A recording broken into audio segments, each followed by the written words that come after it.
Sveiki, draugi! Vai jūs zinat, kā darbojas internets? Ja nē, es jums tūlīt pastāstīšu. Par sarežģīto vienkārši. Paņemam telefonu, atveram mūsu internetu pārlūku un ievadam mūsu interesējošo jautājumu.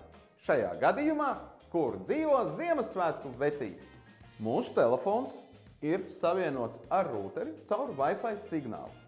Savukārt, mūsu rūteris ir savienots ar bāzes staciju.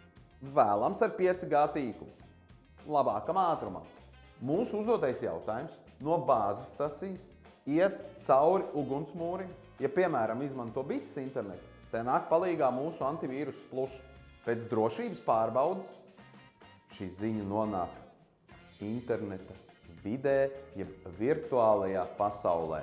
Vienkāršāk sakot, tas ir milzīgs mākonis, kas satur atbildes uz visiem mūsu jautājumiem. Virtuālais interneta mākonis patiesībā sastāv no miljoniem serveru, kur glabājas visa svarīgā informācija. Un arī mūsu meklētais jautājums. Šoreiz atbildi mēs atradām Wikipēdijā, kur ir ne tikai apraksts par Ziemassvētku vecīti, bet arī viņa bilde. Bet, lai mēs viņu redzētu telefonā, viss šis ceļš gāja atpakaļ, lai mēs viņu redzētu ekrānā. Ja tev ir papildus jautājumi, droši raksti komentārā vai atbildi meklē bita.lv.